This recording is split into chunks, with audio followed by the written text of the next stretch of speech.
मेरे प्यारे भाइयों और बहनों, आप सबको मेरा हार्दिक प्रणाम। आज मैंने श्री सुखमनी साहिब के सूत्र पर बार बार मनन किया है। अष्टपदी दूसरी, पौड़ी तीसरी। गुरु जी कहते हैं, अनिक जून जन्मै मर जाम, नाम जपत पावै विश्राम। इस सूत्र में गुरु जी कौन सी शिक्षा देते हैं? मेरे प्रियजनों, तुम असंख्य योनियों में जन्मे हो। असंख्य का अर्थ है जो तुम गिन नहीं सकते, गिनने से दूर। कितनी योनियों में तुमने जन्म लिया है और मृत्यु के शिकार हुए हो। जन्म और मृत्यु के कई अनुभवों से गुजरे हो। एक योनि से दूसरी योनि में बार बार भटके हो।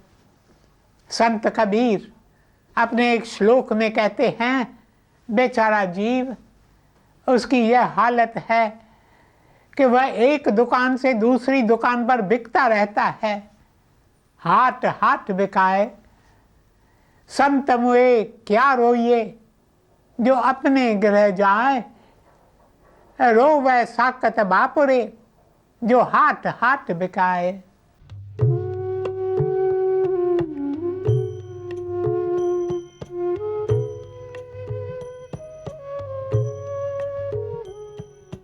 कबीर संत मुए क्या रोइए, जो अपने गृह जाए।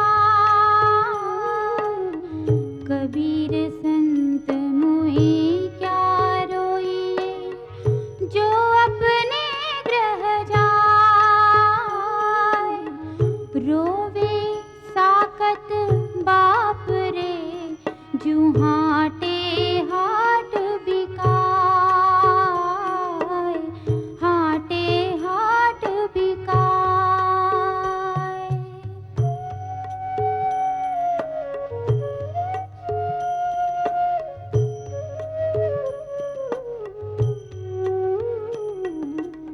कबीर संत मुए क्या रोइए, जो अपने गृह जाए। कबीर संत मुए क्या रोइए, जो अपने गृह जाए। रोवे साकत बाप रे, जू हाटे हाट बिकाए। हाटे हाट बिकाए। मेरे प्रियजनों, मनुष्य की यही दशा है कि वह एक योनि से दूसरी योनि में जन्म लेता रहता है। एक दुकान से दूसरी दुकान पर बिकता रहता है, किंतु फिर भी उसे आज़ादी नहीं मिलती, विश्राम नहीं मिलता। मेरे प्यारे भाइयों और बहनों, हमने एक एक जन्म में दुख सहे हैं, किंतु अब तक सजग नहीं हुए हैं।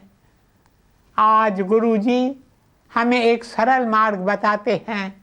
वे कहते हैं, प्रिय, तुम इस रास्ते से चलो तो तुम्हें सच्चा विश्राम मिलेगा, जिसकी तलाश तुम जन्मों जन्मों से कर रहे हो।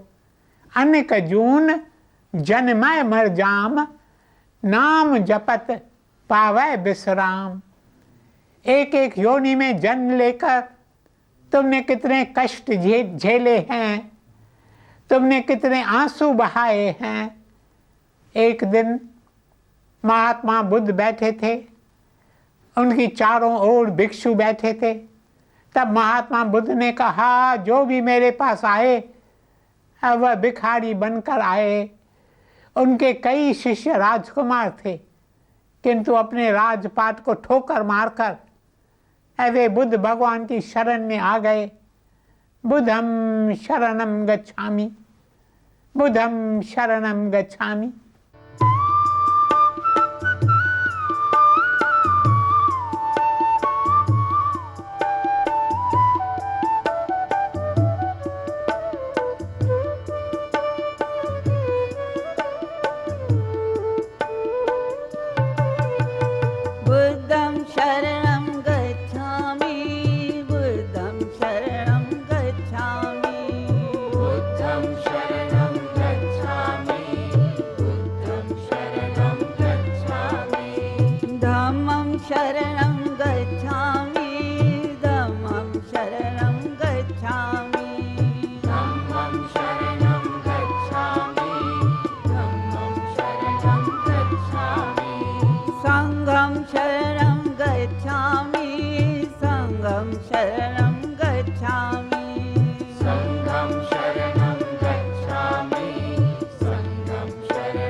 बुद्धं शरणं गच्छामि बुद्धं शरणं गच्छामि बुद्धं शरणं गच्छामि धम्मं शरणं गच्छामि धम्मं शरणं गच्छामि धम्मं शरणं गच्छामि धम्मं शरणं गच्छामि संघं शरणं गच्छामि संघं शरणं गच्छामि संघं शरणं गच्छामि संघं शरणं गच्छामि मेरे प्रियजनों, महात्मा बुद्ध ने कहा, मेरे प्रियजनों, तुम न जाने कितनी योनियों से गुजरे हो। एक एक जन्म में तुमने कितने दुख सहे हैं, आंसू बहाए हैं। यदि उन आंसुओं को इकट्ठा करें तो 4 सागरों के पानी से अधिक हो जाएगा। 4 सागरों में कितना पानी होता है? एक एक सागर अनलिमिटेड पानी से भरा हुआ है, पानी जिसका न ओर है न छोर है। हम लाखों योनियों से गुजरे हैं, आंसू बहाए हैं, दुखी हुए हैं, किंतु अभी तक सजग नहीं हुए हैं। गुरु अर्जन देव जी अपनी वाणी में फरमाते हैं, सगल सृष्टि का राजा दुखिया, हर का नाम जपत होय सुखिया। मेरे प्रिय, तुम तो मामूली इंसान हो, किंतु सारी सृष्टि का राजा भी दुखी है। इस पृथ्वी पर ऐसा कोई भी इंसान नहीं है जो सुखी होना नहीं चाहता। ऐसा कोई भी जीव नहीं है जो सुखी होना नहीं चाहता। मेरे प्रिय, यदि तुम सुखी होना चाहते हो तो एक सहज मार्ग है, नाम का मार्ग। नाम का विशाल मार्ग हम सब के लिए खुला है। उस मार्ग पर कदम बढ़ाओ, अभ्यास करो। पुस्तक पढ़ने से तुम्हें कोई लाभ नहीं होगा। उपदेश दोगे, उपदेश सुनोगे, तब भी तुम्हें फायदा नहीं होगा। नाम का अभ्यास करोगे तो ही तुम्हें सच्चा सुख प्राप्त होगा। तुम समझते हो लाखों करोड़ों रुपए इकट्ठे करोगे तो तुम सुखी हो जाओगे। तुम कहते हो कि यदि मुझे 10 करोड़ मिले तो मैं सुखी हो जाऊंगा। फिर कहते हो कि 25 करोड़ होंगे तो सुखी हो जाऊंगा। नहीं नहीं, सुख तो है नाम में। यदि करोड़ों रुपयों से सुख मिलता तो राजा और धनवान सुखी होते। अमेरिका का एक बड़ा करोड़पति था, उसके पास वह सब कुछ था जो दुनिया दे सकती है। धन दौलत, मान सम्मान, यश कीर्ति, सब कुछ उसके पास था। किंतु एक दिन लोगों ने देखा कि वह ज़मीन पर पड़ा हुआ है, उसके सीने से खून बह रहा था, पास ही पिस्तौल रखी थी। तभी उनकी नज़र मेज़ पर पड़ी हुए एक पर्ची पर पड़ी, जिसमें लिखा था, मैं बहुत दुखी हूँ, इसलिए अधिक जीना नहीं चाहता। मेरे प्रिय, तुम गुमराह मत होना। तुम समझते हो मंत्री और मुख्यमंत्री, राजा रानियां, लखपति, करोड़पति सुखी हैं, पर वे भी सुखी नहीं हैं। सुखी वह है जो नाम का अभ्यास करता है। प्रिय, यदि तुम सुखी होना चाहते हो तो नाम का अभ्यास करो। अनेक जून जन्मै मर जाम, नाम जपत पावै विश्राम। नाम जपने से तुम्हें सच्चा विश्राम मिलेगा। अब वह नाम क्या है? यूनान के एक बड़े ब्रह्मज्ञानी हो गए हैं जिनका नाम है प्लेटो। उन्होंने बताया है कि नाम क्या है। नाम का वर्णन करते हुए वे कहते हैं, इस सृष्टि में एक परम शक्ति है जो पूरी सृष्टि को चला रही है। वह शक्ति है नाम। नाम के धारे सगले जंत, नाम के धारे खंड ब्रह्मांड। यह सारा ब्रह्मांड नाम के आधार पर चल रहा है। नाम की शक्ति उसे चला रही है।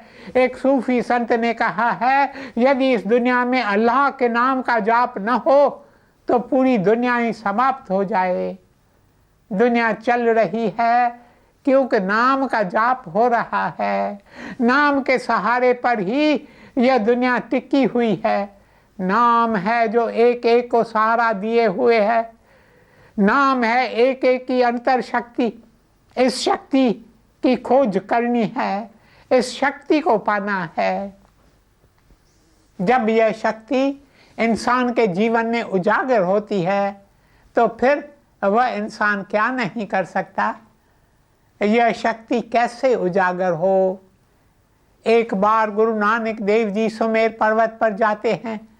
वहाँ पर उनकी मुलाकात गोरखनाथ पंथ के योगियों से होती है। तब योगियों ने उनसे कुछ प्रश्न पूछे जिनके बारे में श्री जप साहिब में वर्णन किया गया है।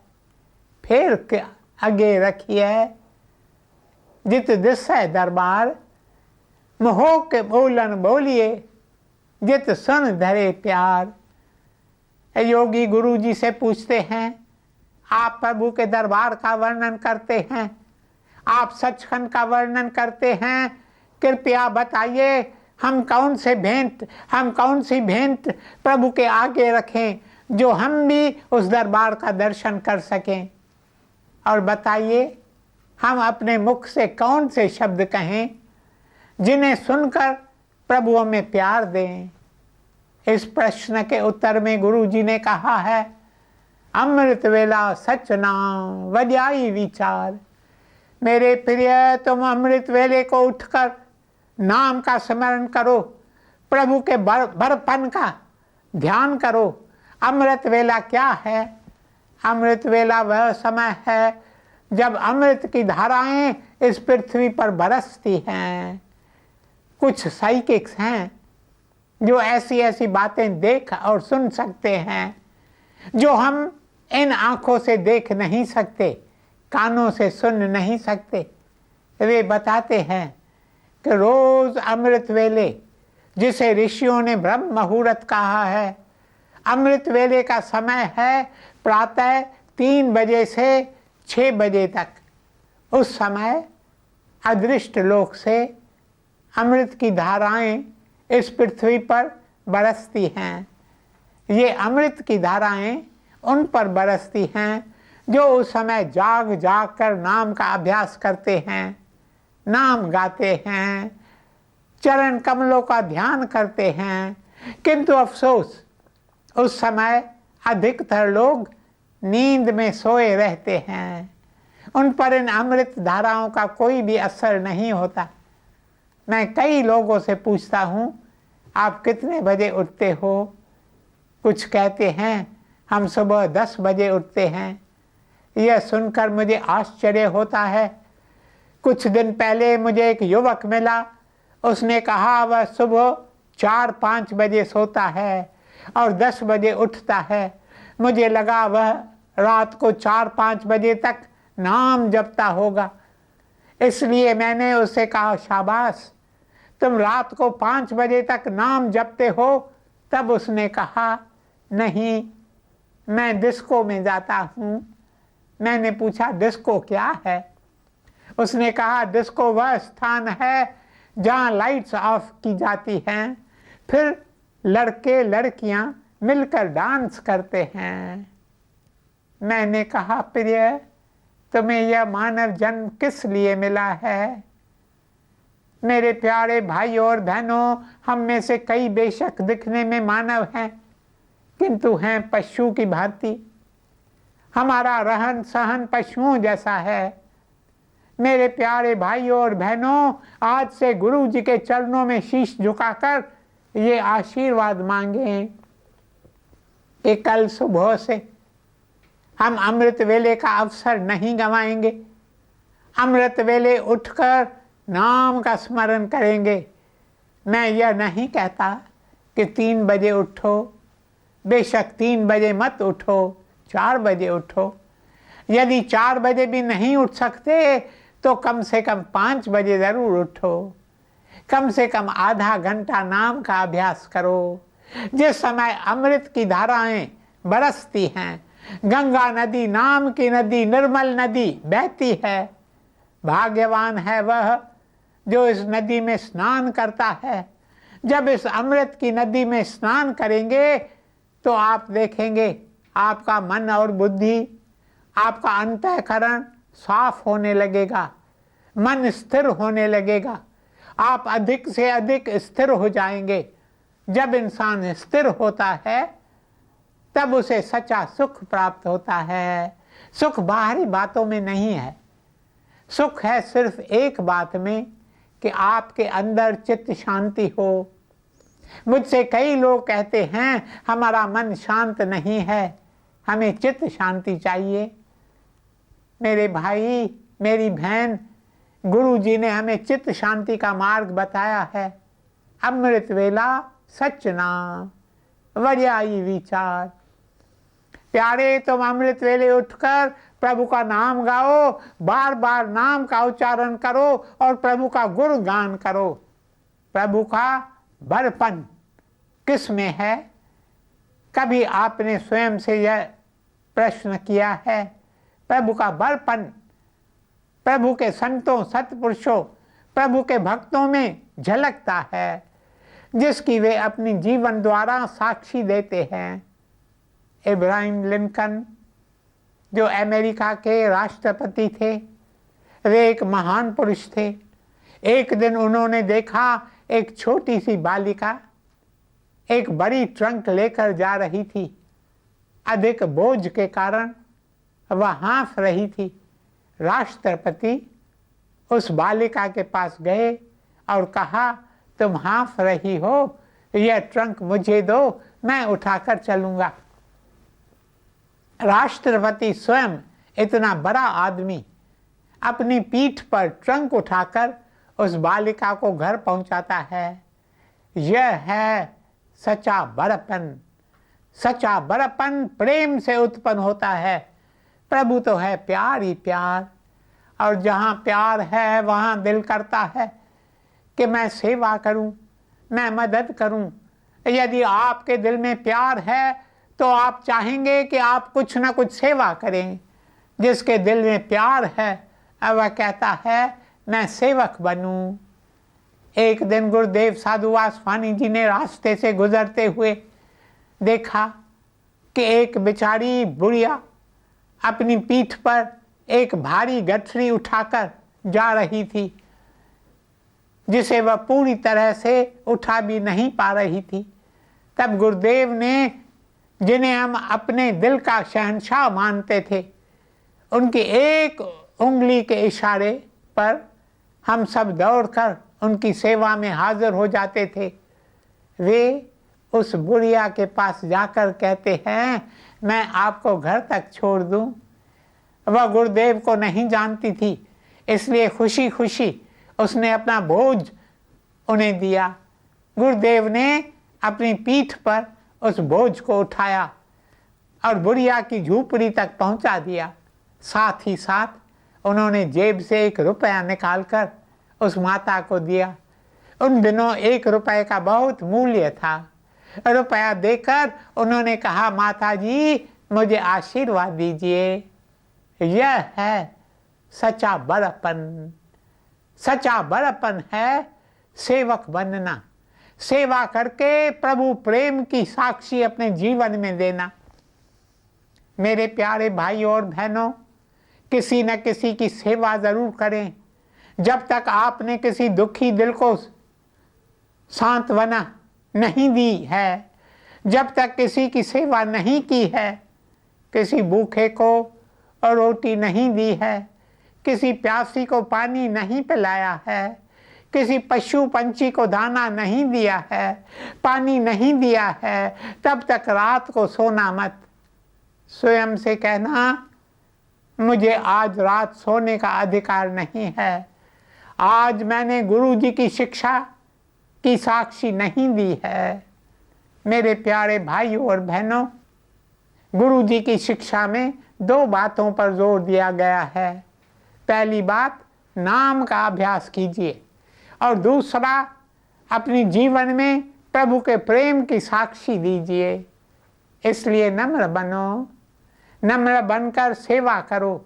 जो भी इस राह में कदम बढ़ाता है अब वह इस जन्म मरण के चक्कर से छूट जाता है और विश्राम पाता है। नाम के अभ्यास के लिए पहली बात यह है कि हमें अपने मन और इंद्रियों को अंतर्मुखी करना है। इस समय हमारा मन और इंद्रियां बाहर भटक रहे हैं। मन से कहो, अब तुम प्रभु के ध्यान में समय बिताओ। मेरे मन, तुम कहाँ कहाँ भटकते हो, तुम व्यर्थ में भटकते हो और मुझे भी भटकाते हो।